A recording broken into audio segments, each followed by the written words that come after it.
Magandang hapon po sa inyong lahat. Nandito po tayo ngayon sa Maine.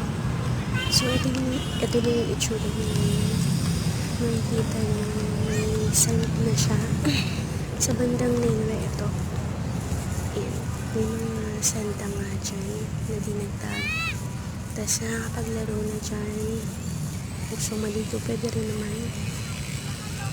Ayan. Puti yung buwangan niya. Ganda.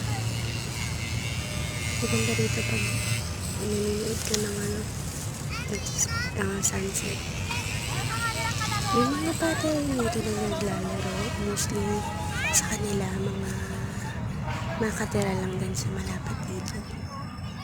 So kung akalain mo parang nasa province ka lang, pero nandito lang naman siya sa Manila. Ang ganda ng sunset. Yung inupuan ng bata dyan, siya, parang tubo siya na malaki. Papunta dun sa Malabo lang siya sa video, pero sa personal nakakaganda niya. Ayun, nakikita. Kaso puro basura na Kita mo yung dito. mga building dyan. Maraming dumi kasi nga merong nagpupunta Yes, sa wala mga po yung nakaraan.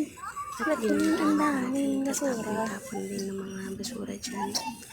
Pero sa nakikita natin, may mga isda din naman naglalangon yan. So hindi naman siya talagang polluted na walang mga Malinis sa nakatirang Manila. isda. Yung iba nakikita natin may naliligo, may nangingisda. Ito yung sinasabi ko nung nakaraan na Sagana siya sa malaking tilapia, tubo. Punta din sa tsaka mga dulo. tahong. Kaya every morning, pag may Konektado yun sa pagpupunta ka kanal. dito, makikita mo yung mga iba Natin. na naglalatag, titignan Okay, ng let's go tilapia, there. tsaka tahong. Tingnan natin. Ay, mga bata Itong nagtatanggol. mangkang to, papunta yan ng may isdang namatay. Yung mangkang Confusion. yan, papunta yan ng ng laot, yung mangingisda na rin.